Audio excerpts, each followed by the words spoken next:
Princess Beatrice stumbled upon a secret so explosive it could bring the monarchy crashing down.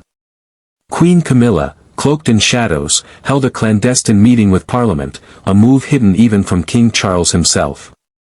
What was said behind those locked doors? Why was the king left in the dark? This wasn't just a fleeting moment, it was a spark that could ignite a firestorm. Beatrice didn't go looking for trouble, but trouble found her, unraveling a plot that threatened the very heart of the crown. It started innocently enough. A name dropped in passing, a carriage rumbling through the cobblestone streets of London long after midnight, and Camilla's unmistakable figure slipping into Westminster when no queen should be out. Beatrice, sharpened by years of watching from the royal sidelines, sensed something was wrong. The palace thrived on appearances, unity, strength, tradition, but this was different. Something dangerous was brewing, and the queen consort was at its center. Why would Camilla meet Parliament alone?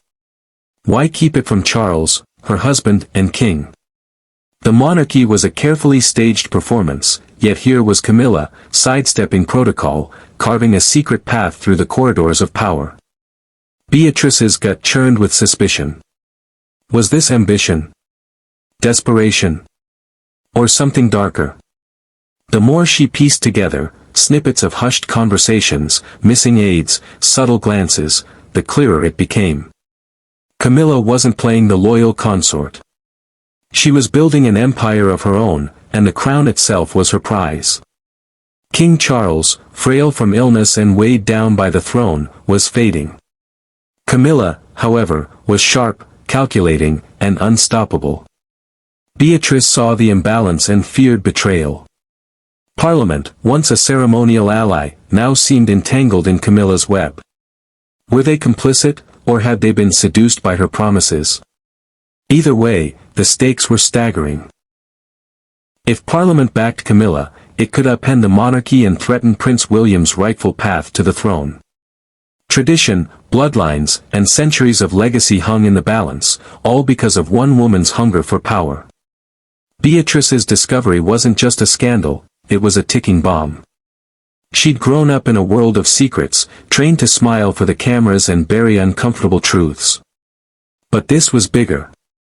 This was the monarchy teetering on the edge of collapse, its fate decided not in grand ceremonies but in shadowy deals. Loyalty to her family clashed with duty to the nation. She loved the crown, but she couldn't ignore the poison spreading within it. The truth pulsed in her veins, too dangerous to keep, too explosive to ignore. Camilla's secret wasn't safe anymore. Exposure was coming, and it would unravel everything. Behind closed doors, Camilla sealed her fate. In a dim chamber, far from prying eyes, she met with Parliament's power brokers. This wasn't a polite royal visit, it was a high-stakes negotiation. Camilla, underestimated for years, stepped into her. Fear gnawed at her. Every knock, every letter, every hushed voice in the palace halls felt like a threat. What if Camilla knew? What if Parliament silenced her? But guilt burned hotter than fear. The people trusted the monarchy, and Beatrice couldn't let that trust rot under Camilla's schemes. Her duty wasn't to the palace, it was to the nation. She made her choice, the truth would come out, no matter the cost. When she spoke, the palace shook. King Charles's rage was volcanic. Betrayal in his own house, from the woman he trusted, was a wound too deep. He confronted Camilla, his words raw and unfiltered. She stood firm, claiming she acted for stability, but to Charles, it was treason. Prince William's fury burned even brighter. For him, this was personal, a threat to his children, his mother's legacy, and his rightful throne. He accused Camilla of erasing Diana's memory and stealing his future. Camilla didn't back down, insisting she was protecting the crown, but her words only fueled the fire. Beatrice stood firm, her voice trembling but resolute. She defended her choice, arguing that the monarchy couldn't survive on lies. The palace divided, some admired her courage, others feared she'd doomed them all. Advisors scrambled to spin a narrative of unity, but the cracks were too deep. Outside, the nation erupted. Headlines screamed of Camilla's betrayal, branding her the schemer queen. The public turned on her, their tolerance replaced by outrage. Beatrice, once overlooked, became a heroine. Her courage, raw, human, torn between loyalty and truth, resonated. Polls shifted, support for Camilla collapsed, and calls for William's ascension grew louder. The people weren't just watching, they were judging. Parliament, sensing the tide, distanced itself from Camilla. Allies she'd bought with promises now denied her, scrambling to save their own skins. The monarchy's polished image cracked, and the world watched as Britain's crown became a global spectacle. Camilla, cornered, fought back. She leaked statements painting herself as a protector, not a traitor. She turned on Beatrice, whispering through proxies that the princess was naive, manipulated by rivals.